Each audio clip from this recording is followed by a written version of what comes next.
الذين أنعمت عليهم غير المغضوب عليهم ولا الضالين آمين. أعوذ بالله من الشيطان الرجيم. بسم الله الرحمن الرحيم. الحمد لله رب العالمين، والصلاة والسلام على أشرف الأنبياء والمرسلين سيدنا وحبيبنا ومولانا محمد وعلى آله وصحبه إلى يوم الدين. أما بعد، سبحانك لا علم لنا إلا ما علمتنا إنك أنت العليم الحكيم، ولا حول ولا قوة إلا بالله العلي العظيم. رب اشرح لي صدري ويسر لي أمري واحلل عقدة من لساني يفقهوا قولي. Alhamdulillah, kita bersyukur kepada Allah Subhanahu wa taala yang telah mengumpulkan kita di dalam masjid ini untuk menuntut ilmu agama. Mudah-mudahan dengan berkat kita menuntut ilmu agama, dosa-dosa kita diampuni Allah Subhanahu wa taala, dan mudah-mudahan kita dimatikan hal keadaan husnul khatimah. Amin ya rabbal alamin. Salawat dan salam semoga senantiasa tercurah kepada junjungan kita Nabi besar Muhammad sallallahu alaihi wasallam. Allahumma salli wa sallim ala Sayyidina Muhammad wa ala ali Sayyidina Muhammad. Tak lupa kita berniat i'tikaf pada ini masjid. Bismillahirrahmanirrahim. Nawaitu an a'takifa fi hadzal masjid sunnatan lillahi ta'ala. Halaman 55. Baris ke-13.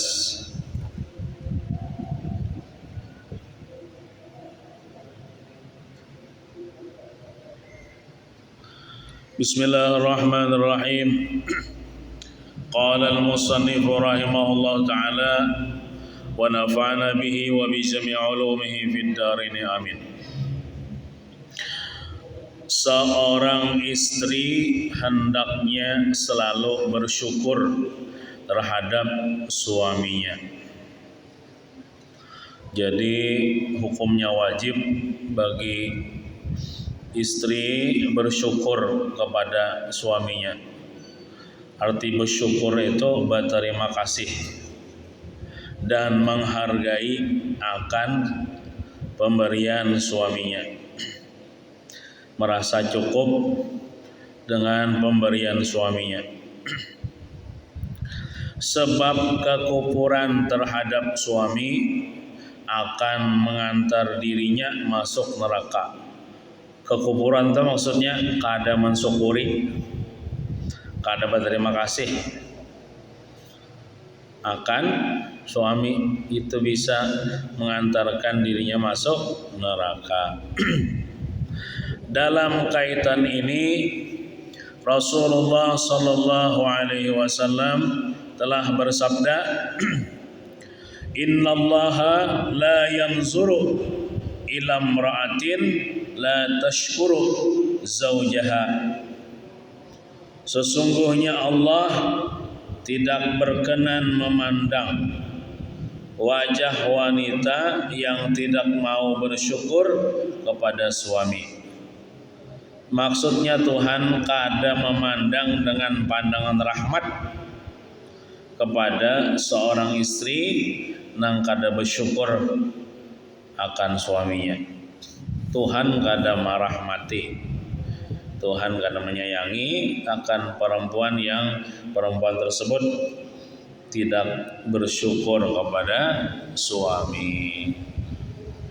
Di dalam hadis lain diterangkan bahwa Rasulullah sallallahu alaihi wasallam telah bersabda, La yanzurullahu tabaraka wa ta'ala ila imra'atin la tashkuru li zawjiha wahya la tastaghni anhu. Allah yang maha berkah serta maha luhur tidak berkenan memandang wanita yang tidak mau bersyukur kepada suami. Maksudnya kada memandang dengan pandangan rahmat. Sedangkan dia perempuan tetap mengharapkan uluran tangan darinya. Padahal perempuan itu berhajat lawan laki. Kan laki yang mencari nafkah. Bini misalnya kada mencari nafkah, otomatis minta lawan laki. Mengulur tangan itu misalnya mengharap pemberian laki. Cuman inya kada pandai bersyukur. Diberi laki lalu kada puas, kada bersyukur. Nah, itu Tuhan kada memandang dengan pandangan rahmat kepada perempuan itu. Terus sahabat Nabi Abi Hurairah radhiyallahu anhu menerangkan bahwa Rasulullah sallallahu alaihi wasallam telah bersabda, "Lau anna lil mar'ati minal mali misla mulki Sulaiman bin Daud alaihi wasallam wa akalahu zawjuha thumma qalat lahu aina mali illa ahbatallahu amalaha arba'ina sanatan." Yang artinya seandainya seorang wanita memiliki harta kekayaan seperti kerajaan Nabi Sulaiman bin Daud alaihissalam. Misalnya bini ini sugih, banyak berisi harta, nang kaya harta Nabi Sulaiman misalnya Jepang. Kemudian sang suami memakan harta itu, lalu misalnya laki umpat makan daripada harta bini. Lalu dia bini nih berkata kepada suaminya,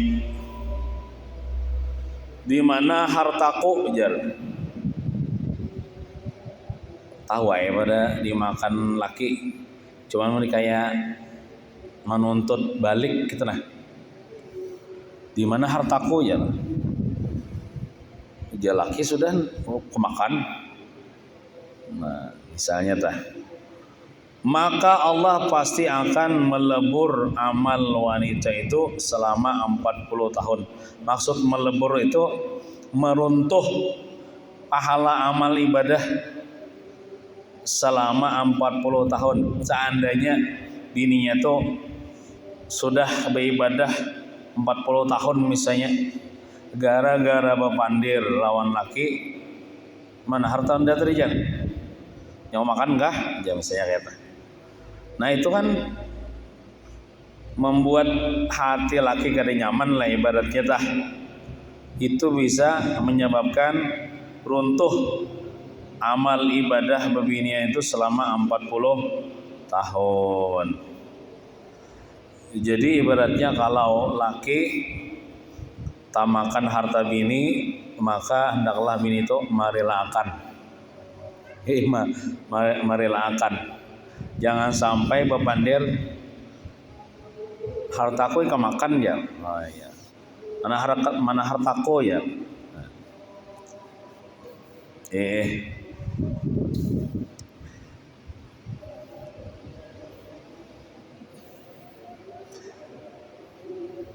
Ya sebenarnya laki itu mencari bang ya lah, mencari bini itu kada wajib mencari. Nang mencari itu wajib laki. Ada nang tapaling misalnya, nang bini nang mencari laki nganggur. Nah itu si laki itu berdosa kalau bininya minta nafkah tapi kada dinafkahi karena menganggur, itu si laki berdosa. Padahalnya kawa aja mencari nafkah cuman karena koler, maka bini menuntut ulun nafkahi ya. Walaupun bini itu isi harta seorang, walaupun bini itu bisi harta seorang, tetap si laki nang wajib maongkosi bini, bukan bini nang maongkosi laki. Bukan kewajiban bini maongkosi laki, kecuali lakinya misalnya kada kau bacari, contoh lumpuh kah, stroke kah, garing kah, kada kawai sudah. Maka kalau bini ini mengongkosi dengan hartanya kepada laki dengan relanya, gonal pahala bini, gonal pahala bini. Tapi lamun sudah diongkosi laki kan, contoh lakinya kan aku cari, contoh garing atau stroke atau lumpuh, tapi bininya berduit. Tapi karena bininya ini sayang sama laki, lalu bininya ini mau ngongkosi laki, jadi pahala tuh. Sekalinya misalnya suatu saat bininya nih berpandir mana menuntut tuh, mana harta koya, nah itu hati-hati, bisa-bisa runtuh amal ibadah selama 40 tahun. Untuk amal ibadah selama 40 tahun. Tiwas seorang jiwa memberi laki, imam memberi menuntut pulang, modelnya tuh buruk sikuan kah? Nah, walaupun memberi laki itu kada wajib, walaupun memberi laki itu kada wajib, surat aja. Misalnya laki nih garing atau sebab apakah karena kau bacari lagi nih, padahal bininya sugih banyak duit, maka bini itu boleh memilih antara dua. Bolehnya sabar, maksud sabar itu inya sabar maharagu laki, menggaduh laki, termasuk memberi makan laki dengan harta bini, dapat pahala besar inya. Tapi jangan sampai menuntut balik pulang lah. Menuntut balik mana harap takut tadi jan, bisa runtuh amal ibadah. Nah, atau memilih yang kedua, karena laki ini kada kau lagi memberi nafkah, boleh bini ini minta cerai. Karena lakinya kada kau lagi memberi nafkah, boleh bini ini menuntut cerai. Karena bila kada kau memberi nafkah itu jadi alasan untuk bercerai. Terserah aja anak memilih yang mana. Udah nailah laki pian sehat walafiat berdaan panjang umur. Kalau misalnya laki kada kau bacarinya nih karena garing, karena lumpuh, karena stroke, kada kau dituntut kalau dah. Tapi lamun lakinya sehat aja, kok jadi suruh begawi. Bila kada begawi, kada memberi nafkah, berdosa. Bila bini menuntut maksudnya menuntut nafkahi ulun ja.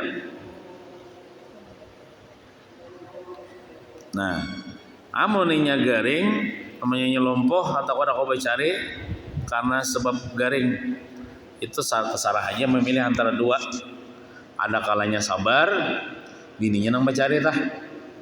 Mau kosi laki, memberi makan laki, sabar sampai sembuh misalnya, atau ada kesembuhan lagi sampai mati misalnya, dapat pahala besar bini.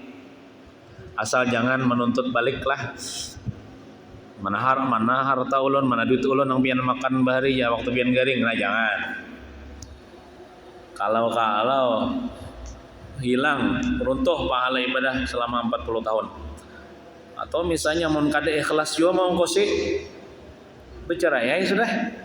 Mun kada sabar bahkan kalau memberi nafkah lagi. Tapi lah mun sayang ayuha haragu laki gaduh laki ongkosi laki. Nah kayak tapi asal jangan tadi berkata kepada laki yang laki itu memakan harta bini, di mana hartaku ya. Nah itu bisa menuntut amal ibadah selama 40 tahun, hilang amal ibadah, pahalanya maksudnya. Sahabat Utsman bin Affan radhiyallahu anhu menerangkan bahwa Rasulullah sallallahu alaihi wasallam telah bersabda, "Lau annal mar'ata malakatid dunya bihadzafiriha wa anfaqatil jami'a ala zawjiha thumma mannat alaihi ba'da hinin illa ahbatallahu amalaha wa hasyaraha ma'a qaruna." Seandainya wanita itu memiliki dunia dengan seluruh isinya, sugih misalnya, ini sugih benar, isi harta banyak, seandainya seduniaan ini hartanya aja misalnya, kemudian seluruh harta itu dia belanjakan untuk kepentingan sang suami, diserahkannya lawan lakinya atau dibelanjakannya untuk kepentingan lakinya. Lalu setelah selang beberapa waktu dia mengungkit-ungkitnya. Mengungkit-ungkit pemberian itu kan termasuk ada bagus. Ingatkah pian ya? Ulun-ulun mau kasih pian, ulun-ulun nukarkan baju pian. Nah, mau ungkit-ungkit pemberian. Itu bisa menghilangkan pahala. Kepada siapa? Kepada siapa? Kepada laki, kepada orang lain enggak? Kepada dangsanak, kepada kuitan enggak? Atau misalnya mau ungkit mau tangi. Ingatkah bahare? Aku kalau mau tangi ikam, mau ikam kada kau tangi ikam, bapak kada kau bermodal, nah itu kan hilang pahala mau tangi. Atau misalnya pahala memberi, ingatkah bahari waktu nyawa dapat musibah, nah kalau membantu macam-macam, nah itu menghilangkan pahala sedekah. Apakah lagi wan laki? Lalu sudah tadilah setelah selang beberapa waktu dia mengungkit-ungkitnya, maka Allah akan melebur seluruh amal baiknya. Ini seluruhnya kadang 40 tahun lagi tah. Seluruh amal baiknya nang selama hidupnya ini beribadah tah. Melebur itu maksudnya menghanguskan, meruntuhkan, menghilangkan maksudnya seluruh pahala amal baiknya, dan akan dihalau itu dikumpulkan, dikarubutakan bersama Qarun. Qarun itu ahli neraka. Qarun itu tahu pian? Qarun itu bersama sekali lawan Nabi Musa bahari. Qarun itu dulunya orang miskin. Lalu minta doakan kah kada salah kepada Nabi Musa supaya sugih. Artinya bila udah sugih kena insyaallah dibantu agama. Kayak itu ayo orang miskin berjanji-janji nih. Pas sudah sugih benar Qarun nih. Sakalinya kada mau bejakat dahon apalagi bersedekah. Pas karunnya ditinggalkan Tuhan ke dalam bumi bersama dengan harta-hartanya. Makanya orang bila tetamu harta di bawah bumi harta Qarun jar. Itu. Jadi Qarun itu jar masuk neraka kayaknya karena kadahon bejakat. Nah, bebinian nang mengungkit-ungkit pemberiannya kepada suaminya itu akan dikumpulkan bersama Qarun gina. Dihalau, dikumpulkan, dikerubutakan bersama Qarun. Auzubillah min zalik. Nah, kita ulun hendak berkisah. Ini ada penghubungan jenengan harta banglah. Ongkit-ongkit harta nih. Ada orang bapak-bapak datang ke rumah kaum beberapa minggu yang lalu. Ini kisah nih kawajuan menjadi ilmu pengetahuan bagi kita. Jadi bapak-bapak ini batakon apa jalan? Ujar sidin, aku nih bisi bini hanya meninggal bini hanya meninggal. Lalu ada harta ampun bini. Itu kayak apa tuh harta ampun bini itu? Dijadikan warisan kah atau gimana? Apakah itu harta gono gini? Nah, jadi ulun betakon pulang. Bini pian tuh berisi harta, kenapa? Tanah, ya, sebidang tanah. Pian apa gawian pian? Ya, adalah gawian gitu lah. Begawi di perusahaan. Ini pian bang, apa usaha? Ujar sidin ibu rumah tangga aja bang. Kada bagi apa-apa. Bapang tanah tuh ini pian dapat dari mana duit nukar tanah? Aku jadi sidin bila gajihan ku bari bini duit menafkahi bini. Cuman bini ku ni pandai menabung. Disisihkan sebagian ditabung. Soalnya kawat ditukarkan ke tanah. Nah, ditukarkan ke tanah. Lalu bini mati. Itu kayak apa tuh harta tuh? Nah, jadi jar kita itu harta bukan harta gono gini. Kan harta gono gini itu kan harta nang bersamaan. Di situ ada juga hak bini, di situ ada juga hak laki, biasanya itu harta gono gini. Nanti kita jelaskan harta gono gini. Cuman yang kasus yang orang Batakenun ulun itu bukan harta gono gini, itu ulun harta pian karena menukar tanah itu pakai duit pian. Cuman lak bini pian menguti duit. Jadi ketika bini pian mati, itu harta tuh kada jadi warisan. Itu ampun pian. Bukan dibagi bagi ahli waris kada.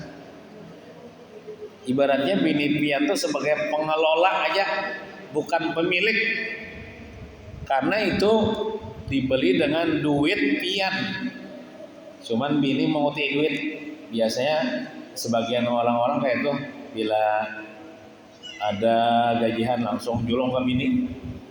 Ya kalau bisa bininya lagi nukar apa, nukar rampah dapur, nukar beras dan sebagainya. Cuman ada lebihan disimpan di bini. Lalu ada tak kompol, lalu nukar tanah. Nah, jadi itu bukan harta warisan. Itu harta pian wahai bapak. Jadi bila bini pian meninggal, itu ampun pian, bukan harta waris. Bukan harta warisan. Nah, lain kayak ini. Harta kuno gini tuh kayak ini. Misalnya nukar tanah harga 100 juta. Lalu pengumpulan, pengungsian bini misalnya, ini duit bini seorang lah. Contoh misalnya bini berusaha seorang. Berusaha berjualan baju kan misalnya. Lalu ini diisi duit 50 juta. Laki misalnya begawi juga. Duit diisi 50 juta. Nah, ini 50 juta pun bini, ini 50 juta pun laki. 100 juta lah digabung. Nukar tanah. Itu namanya harta gono gini. Baru itu harta gono gini. Duit bini seorang, duit laki seorang, digabung jadi 100 juta, nukar tanah. Itu tanah tuh baru harta gono gini. Bila contoh bini mati, itu nang bagian bini itu jadi warisan. Contoh misalnya bini mati, ini kan kisah harta gono gini tuh deh. Nang harta gono gini itu berupa tanah yang harganya 100 juta. Tak mati bini. Nah, jadi tanah nang harga 100 juta tuh dibagi dua dulu. Tanahnya kah dibagi dua terserah, atau dijual kah lalu duitnya dibagi dua, bisa. Contoh misalnya dijual karena duitnya jangan diwariskan bang, karena harta goni gini ini jadi warisan kena. Jadi tanah dijual payo 100 juta masih tetap harganya 100 juta. Nah, jadi 100 juta ini dibagi dua dulu. 50 juta itu harta laki. Pun laki 50 juta harta laki. Nah, 50 juta ini kan harta bini nengito nang jadi warisan. Nengito nang jadi warisan. Bukan 100 jutanya yang jadi warisan, enggak ada. Karena ini masih hidup nih lakinya nih. Jadi nang 100 juta dibagi dua dulu, 50 juta ampun lakinya, ini harta lakinya bukan harta warisan nih. Nah, 50 juta nang ampun bininya ini jadi warisan. Jadi warisan. Nah, kebetulan nang dua laki bini ini bisi anak. Satu anak laki-laki, satu anak perempuan. Satu anak laki-laki, satu anak perempuan. Nah, 50 juta tuh bagiannya kayak ini.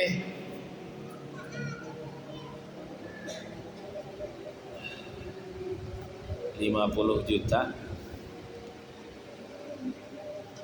25 juta untuk anak laki-laki. Berarti 25 juta. Kalau sisanya bagi dua, berapa seorang tah? 12,5 lah. Ya lah 12,5 lah. Nah, 12,5 gasan lakinya pula nang 50 juta tadi. 12,5 gasan lakinya, 12,5 gasan anak perempuannya, salawi juta gasan anak laki-lakinya. Itu. Jadi ibaratnya lakinya ini kan dapat juga nang harta warisan dari bini nang mati itu meninggal 50 juta tadi.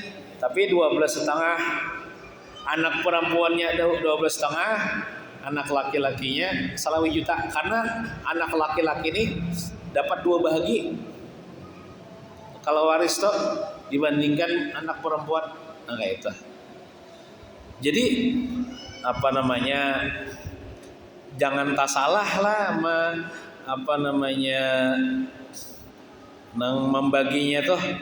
Wah, misalnya nang 100 jutanya dijadikan warisan kan ada.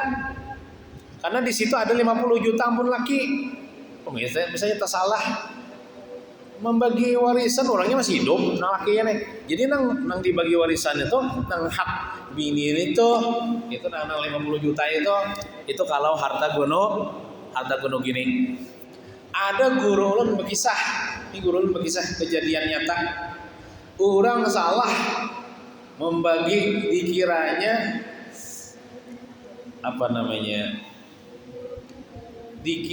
itu harta gono gini, padahal harta warisan kayak ini. Jadi ada perempuan janda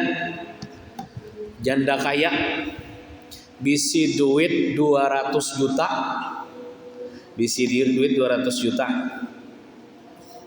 Dan janda ini berisi anak yatim, anaknya seorang, berarti yatim tuh. Maksud janda ini ditinggal mati laki. Berisi duit 200 juta, cuman ini berisi anak yatim, anak laki-laki sekong, anak perempuan sekong.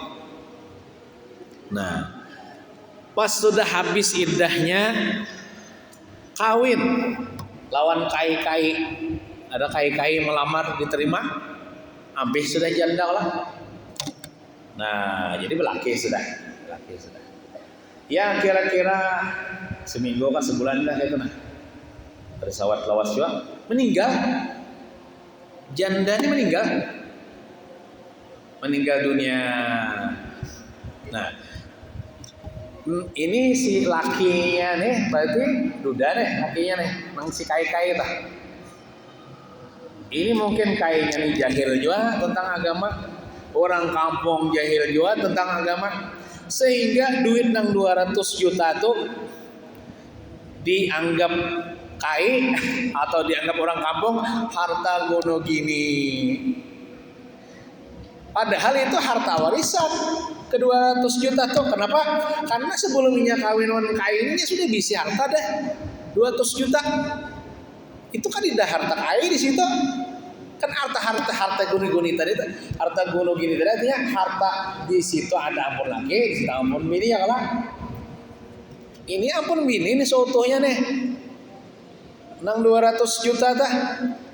Cuman karena kejahilan, orang kampung jahil juga mungkin memadahkan dianggap harta gono gini sih, kayaknya karena tahu di agama juga dianggapnya harta gono gini, padahal itu harta warisan 200 juta tuh. Jadi harta gono gini ini kisah orang tak salah membagi. Lalu kisahnya karena dianggap harta gono gini, kai ini dapat 100 juta. Nah, sugih kayak dapat 100 juta kayak. Nang 100 juta nih hanya dijadikan warisan jar.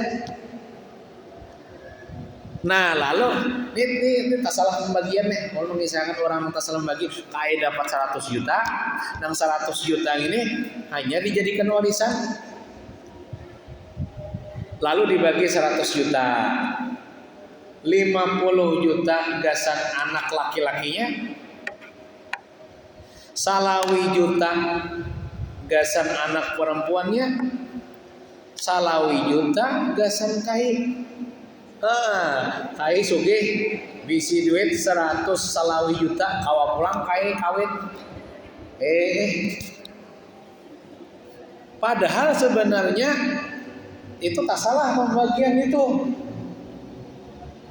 Tak salah pembagian itu. Nang bujurnya kayak ini. Nang 200 juta itu kan harta bini itu sebelumnya kawin sudah bisa harta itu. Berarti kalau dia meninggal dunia itu 200 juta itu diwariskan. Jadi waris bukan harta gunung gini. Berarti pembagian nang bujurnya kayak ini. 200 juta itu 100 juta gasan anak laki-lakinya, 50 juta gasan anak perempuannya, 50 juta gasan kai kayak itu. Ibaratnya nang 50 juta tuh kan kawanya kai koin pulang. Yalah. Ini kai sudah dapat. Ini kisah itu kan bujurnya kayak itu. Nang tak salah itu ya tadi kai dapat 100 juta, dapat pulang salawi juta. Nah, habis sama kai ini tambahkan harta anak yatim. Nah, jadi jangan salah membagi. Enggak ada ilmu. Yang mana harta warisan, yang mana harta gunung gini harus tahu. Dan itu kejadiannya terjadi ujar guru ulun. Nah, akibat kada berilmu, sugi takajut kayak, tapi ambil hak anak yatim berdosa. Seharusnya kayak itu dapat 50 juta aja, bukan 100 salawi juta. Ya dapat kayak dapat 50 juta, yang 50 jutanya anak perempuan, yang 100 jutanya anak laki-laki, gitu. Itu sekilas info aja lah. Bagi kisah mudah-mudahan jadi ilmu bagi kita supaya kada tak salah membagi harta atau misalnya nang kada harta gunung gini jangan dianggap harta gunung gini gitu nah.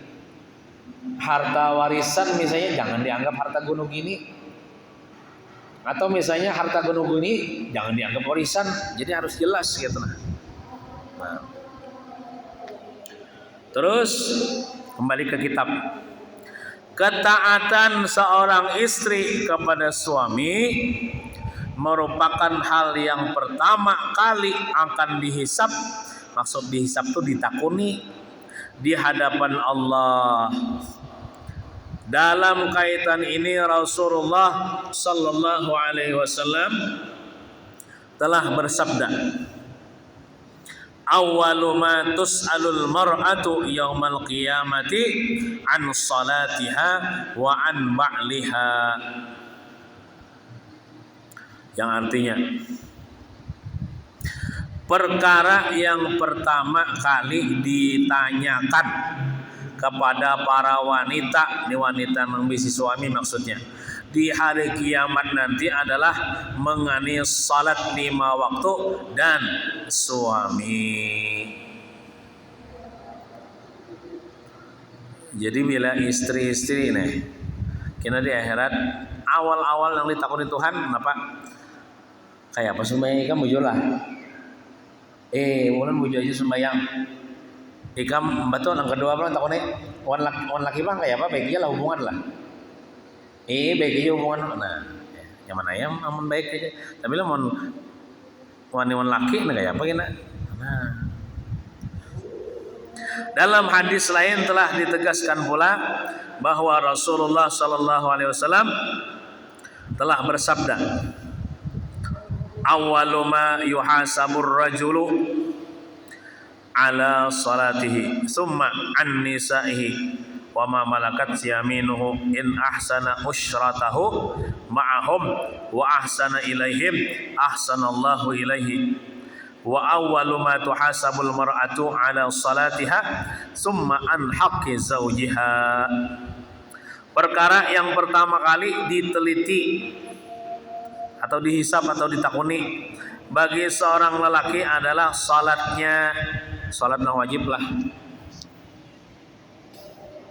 Kemudian baru istri dan budaknya. Nah, kalau kami bubuhan lelakian nih, yaitu nang bubuhan suami-suami nih. Awal-awal ditakuni ini sembahyang. Sembahyang dia kayak apa? Beres lah. Betul pulang takuni, kawan bini bang kayak apa? Menunaikanlah hafal bini. Kawan budak bang, menambisi budak lah. Berbeginian tuh sebaliknya. Kayak pas sembahyang ikam waktu di dunia. Betul takuni pulang. Kayak apa? Kawan laki ikam baik aja lah. Hubungan. Nah, kita. Jika dia mempergauli mereka dengan baik serta berbuat baik kepada mereka, maka Allah berbuat baik kepadanya. Artinya akan dimasukkan ke dalam surga si laki-laki lah. Dan perkara yang pertama kali diperiksa bagi seorang wanita adalah salatnya, kemudian hak suaminya. Setuju binian? Amun beres sembahyangnya, amun beres lakinya hubungan, Tuhan berbuat baik juga kepadanya, artinya masuk surga. Makanya kan dalam hadis Nabi yang lain tuh syarat masuk surga apa? 4 aja. Apabila sembahyang 5 waktu, apabila puasa di bulan Ramadan, apabila menjaga auratnya, apabila taat kepada suaminya. Nah, 4 aja ini entah. Maka masuk surgalah dia dari pintu mana saja yang ia kehendaki. Pada suatu ketika Rasulullah pernah bersabda kepada seorang wanita yang telah bersuami. Modelnya menasihati Nabi nih kepada bininya yang belaki nih. Pa'aina anti minhu qalat ma'aluhu ay ma aqsuru fi khidmatihi illa ma ajaztu anhu. Qala fa kaifa anti lahu fa innahu jannatuki wa naruki. Bagaimanakah keadaanmu di mata suamimu?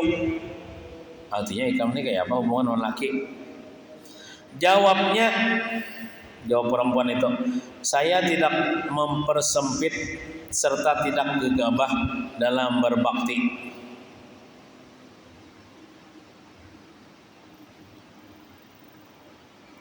Saya tidak mempersempit serta tidak gegabah dalam berbakti kepadanya, kecuali jika saya tidak mampu melaksanakannya.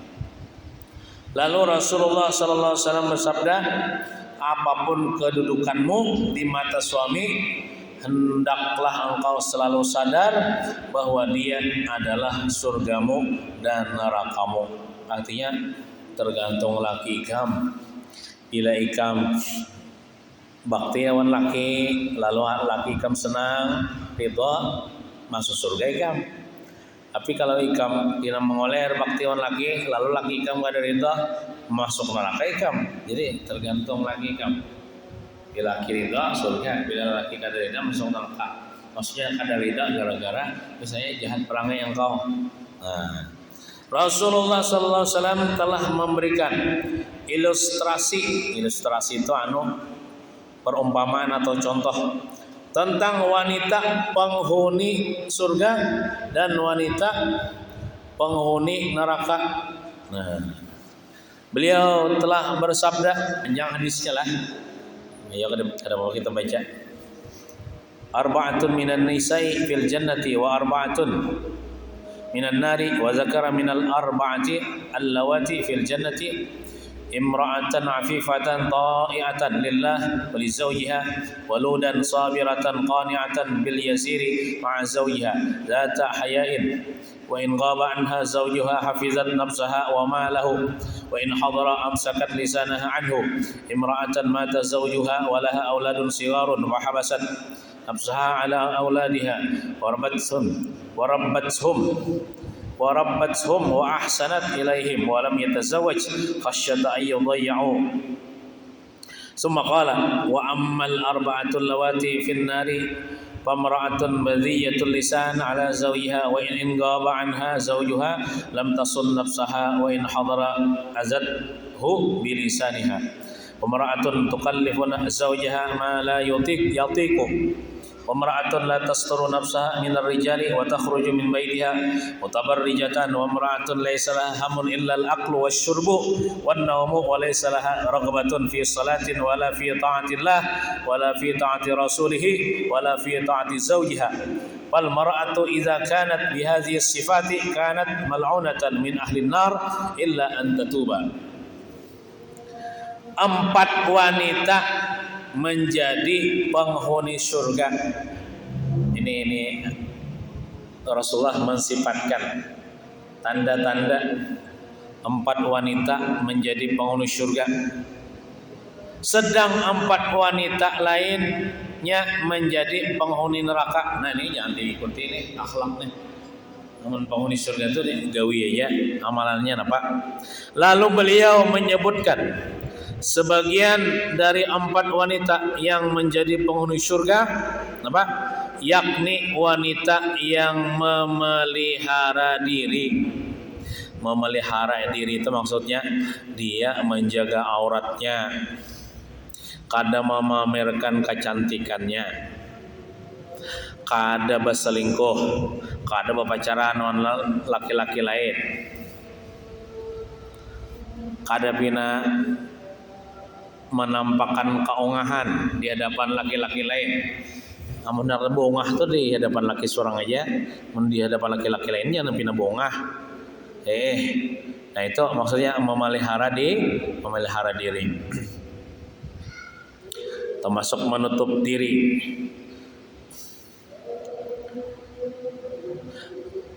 Itu yang pertama, itu tanda wanita penghuni surga.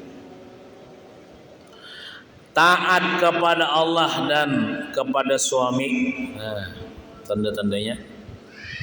Amun kepada suami aja taat tapi kada sembahyang, berarti kada taat kepada Allah, neraka juga. Atau misalnya penyembahyang tapi laki wani bisa neraka juga. Maksudnya taat kepada Allah dan kepada suami. Banyak anak. Nah, banyak anak itu termasuk bebinian ahli surga. Kalau dalam hadis tadi itu walud itu artinya banyak anak. Kenapa jadi banyak anak itu bisa masuk surga? Karena Nabi pernah bersabda, ujar Nabi bersabda, nikahlah kalian wahai umatku, aku berbangga-bangga dengan banyak umat. Artinya lamun ikam banyak bisi anak, otomatis aku banyak bisi umat. dan aku bangga. Disebutkan dalam riwayat yang lain, perempuan yang paling berkah atau diberkahi Allah, perempuan yang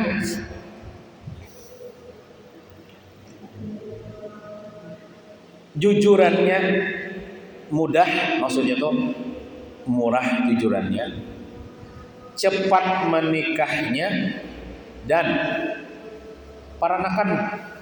Nah, itu perempuan yang diberkahi. Jujurannya mudah, murah. Artinya tuh lamun jujuran murah itu memudahkan bagi orang untuk melamar, memudahkan bagi umat Nabi Muhammad untuk menikahi dia. Siapa yang memudahkan umat Nabi Muhammad, maka inya kita dimudahkan Tuhan juga. Tapi lamun jujurannya larang, jujurannya misalnya 1 miliar, orang kan tidak sanggupnya, berarti menyulitkan kepada orang lah. Ada juga yang berdatang wanita 1 miliar tapi berhutang, itu kan menyulitkan kepada orang. Itu disulitkan Tuhan juga kita. Nah, jadi lamun hendak berkah, anak kita nih kawin misalnya, anak kawin dipinang orang, jangan larang-larang mandek jujuran. Sekira orang sanggup aja. Sekira orang sanggup aja. Amun jujuran talalu larang, itu kadang menjamin juga bahagia dalam rumah tangga. Tapi kalau jujuran murah, niat kita memudahkan orang, insya Allah diberkahi Tuhan. Mun diberkahi Tuhan, kita insya Allah bahagia dalam rumah tangga. Otomatis kalau jujurannya mudah, cepat kawinnya. Nah, apalagi sering melahirkan. Misalnya bisi anak misalnya 17. Ulun bisi nini anak sidin 17. Ini nih ulun anak 17 bisin. Cuma ada juga yang meninggal waktu halus. Semakin rancak melahirkan, semakin gonal pahalanya. Karena perempuan itu bila dia selama mengandung, itu malaikat selalu memintakan ampun kepada Allah atas dosa-dosanya. Berarti 9 bulan tuh malaikat mendoakan terus supaya diampuni dosanya. Diampuni dosanya. Misalnya dosanya tuh ada lagi, tetap malaikat yang mendoakan. Kenapa dosanya kan ada lagi? Derajatnya ulang diangkat Tuhan. Ketika dia melahirkan, keluar anak dari rahimnya, maka keluaran juga habis dosa-dosanya. Seperti dia baru lahir dari perut ibunya, mamanya dah, mamanya nang melahirkan melahirkan bayi, mamanya habis dosanya seiring keluar bayi daripada rahimnya. Makanya kan bila orang tuh mati beranak, itu mati syahid. Karena meranakakan tuh sama berjihad, pahalanya berjihad. Bila mati haratan meranakakan atau mati keadaan masih nipas, itu mati syahid. Mati syahid itu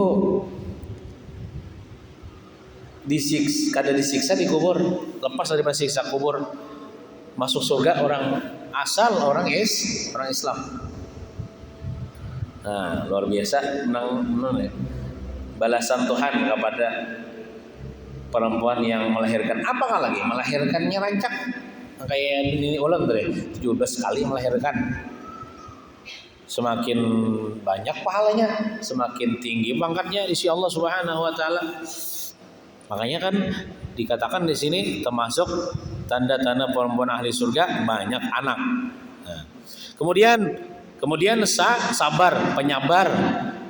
Kebinian penyabar itu ada tanda-tanda dia masuk surga aja. Jadi penghuni surga.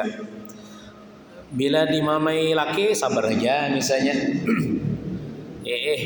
Kadang menjawabi. Bila laki memberi, karena laki ini seadanya juga bang, berusaha ngepinangali ini, ya sabar aja menerima, bahkan mensyukuri pemberian laki. Nah, Kemudian terus menerima rezeki yang ada untuk kemudian dicukupkan walaupun sedikit. Qani'atan bil yasiri, tadilah bahasa Arabnya. Menerima rezeki yang ada untuk kemudian dicukupkan walau hanya sedikit.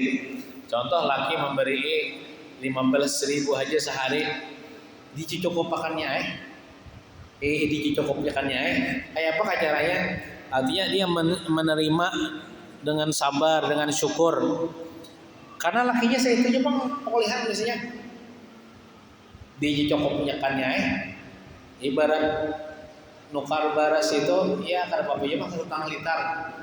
Batu pulang bajunya dimenyaki pulang memasak jadi bubur. Kan dicukupakan deh. Jangan karau, ini udah cukup diulah bubur kan aja.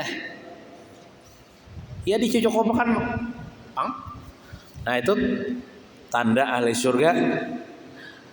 Senantiasa mendampingi suami,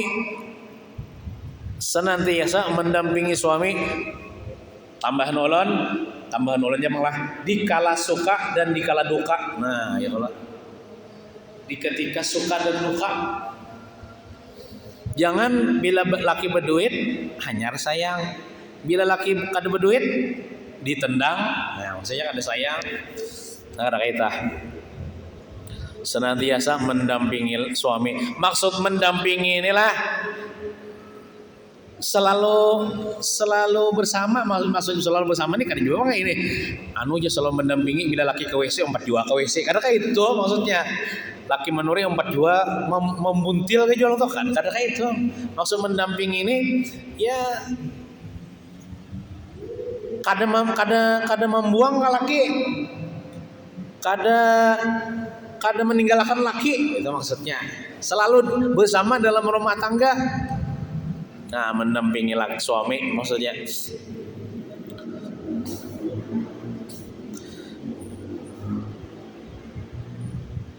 Dan bersifat pemalu. Nah, pemalu ini maksudnya kepada orang lain. Amun kepada laki kada usah malu-malu. Nah, kecuali misalnya maluan laki itu kayak ini. Sopan lamun membebani laki itu bagus itu. Sopan mencuntan duit laki. Nah itu bagus saja. Nah, tapi kalau masalah ranjang, masalah bermesraan kan usah malu-malu. Mun kawa bini beduhulun nang memulai. Nah itu bersifat malu misalnya malu kepada orang lain. Malu membuka aurat, malu memamerkan kecantikan, malu macam-macam lagi, malu. Nah. Jika suami tidak berada di sampingnya, maka dia memelihara diri dan hartanya.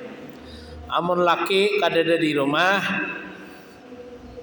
inya ini menjaga diri atau kada berjalanan kah? Laki kada ada juga.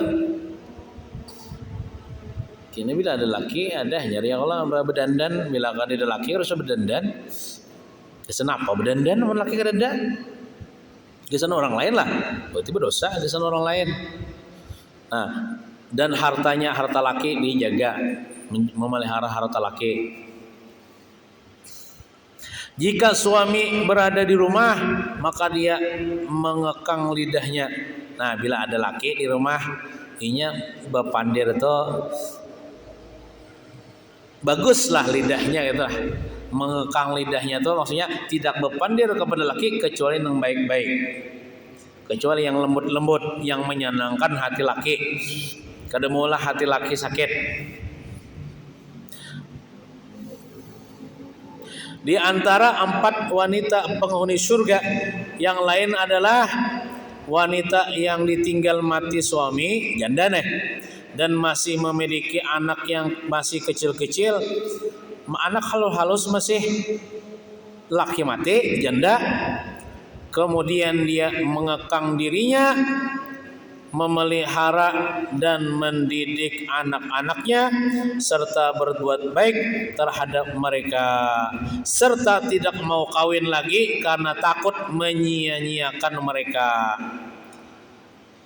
Jadi termasuk perempuan ahli surga yang ditinggal mati oleh laki, anaknya banyak misalnya, namun lebih daripada seekong tuh banyak, termasuk banyak 3 tuh banyak. Nah jadi nih banyak aja nang berdatang anak berdatang wehnya nih, cuma inya kadakon anak menjanda aja. Kenapa? Karena fokus hendak memelihara anak. Kalau aku kawinnya nih musia anakku nih kada taharung, kada tegaduh, jadinya fokus memelihara anaknya dan dia menjaga kehormatannya sebagai seorang perempuan. Dan dia mendidik anaknya, melajari anaknya tentunya dengan pendidikan agama sehingga anaknya itu menjadi anak-anak yang beriman, bertakwa kepada Allah. Jadi hakon aja jorainya jadi single parent kan namanya tuh. Ibu-ibu nang menjaga, memelihara, menggaduh, mendidik anaknya ditinggal mati oleh lakinya, walaupun banyak nang melamar dia kada hakon kawin lagi demi anak-anaknya tadi. Nah itu tanda-tanda perempuan ahli surga.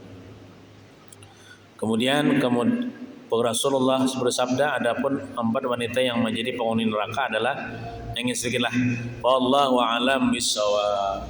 Al-Fatihah. A'udzubillahi minasyaitonir rajim. Bismillahirrahmanirrahim. Alhamdulillahirabbil alamin arrahmanir rahim maliki yaumiddin. إياك نعبد وإياك نستعين اهدنا الصراط المستقيم صراط الذين أنعمت عليهم غير المغضوب عليهم ولا الضالين آمين. بسم الله الرحمن الرحيم. الحمد لله رب العالمين والصلاة والسلام على أشرف الأنبياء والمرسلين وعلى آله وصحبه أجمعين. اللهم انفعنا بما علمتنا وعلمنا ما ينفعنا وزدنا علما وارزقنا فهما. والحمد لله على كل حال ونعوذ بالله من أحوال أهل النار. ربنا آتنا في الدنيا حسنة وفي الآخرة حسنة وقنا عذاب النار. صلى الله على سيدنا محمد وعلى آله وصحبه وسلم. الحمد لله رب العالمين. تقبل الله منكم.